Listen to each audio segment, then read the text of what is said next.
શહેરમાં સ્ટેન્ડિંગ કમિટીની મંજૂરી અને વર્ક ઓર્ડર આપ્યા બાદ પણ 32 રોડનું કામ શરૂ ન થતાં નાગરિકોની મુશ્કેલીઓ વધી રહી છે. કાઉન્સિલર અમી રાવતે મેયર પિંકીબેન સોનીના પત્ર લખી જણાવ્યું કે ભાજપના નેતાઓ પાર્ટીના કાર્યક્રમો, એકતા યાત્રા, ગરબા અને ડાયરામાં વ્યસ્ત રહેવાથી પ્રજાના તાત્કાલિક કામોના ખાતમુહૂર્ત માટે સમય કાઢતા નથી. બિસ્માર રસ્તાઓ અને ડ્રેનેજની સમસ્યાથી નાગરિકો પહેલેથી જ પરેશાન છે, તો બીજી તરફ ગમે ત્યારે શરૂ થતા માવઠાને કારણે રોડ વર્કમાં વધુ વિલંબ થવાની શક્યતા છે.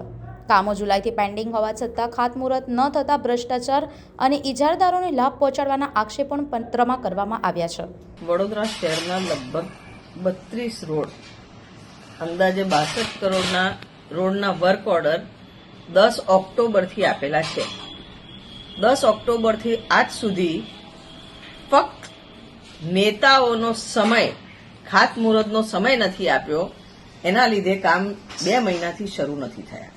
આઈધર આ ડેલિબરેટલી આડકતરી રીતે કોન્ટ્રાક્ટરોને ફાયદો કરાવવાની વાત છે કે એક વખત 9 મહિનાનો જે ટેન્ડર પીરિયડ છે, તમે ડિસેમ્બરમાં વર્ક ઓર્ડર આપો એટલે જૂનમાં ઓફિશિયલી ચોમાસું આવી જાય, એક્સટેન્શનનું એક બહાનું રહે, જેના થકી એક્સટેન્શન, ભાવ વધારો, ડિલે બધું જસ્ટિફાય થાય.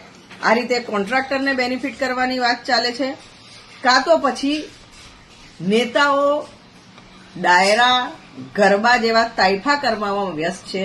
નાગરિકો 32 રોડ અગત્યના રોડ છે, જેમ કે ફતેગંજવાળો રોડ છે, જ્યાં લોકો હેરાન થાય છે, એક્સિડન્ટ થાય છે, ડિમાન્ડ કરે છે નાગરિકો, તેમ છતાં એ રોડ નથી થતા અને 2 મહિના સુધી ખાલી ખાતમુહૂર્તનો ટાઈમ ના હોય એ રીતનું જે આખું ઉપજાવી કાઢેલું છે એનો અમે સખ્ત વિરોધ કરીએ છીએ. અમારી ડિમાન્ડ છે કે તાત્કાલિક આ રોડના કામ શરૂ થાય અને 6 મહિનામાં ચોમાસા પહેલા તમામ રોડના કામ પૂર્ણ થાય એ એન્શ્યોર કરવામાં આવે.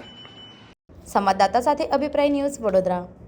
આવા જ વધુ સમાચારો જોવા માટે સબસ્ક્રાઇબ કરો અમારી યુટ્યુબ ચેનલને અને જોડાયેલા રહો ફેસબુક, ઇન્સ્ટાગ્રામ અને ટ્વિટર પર.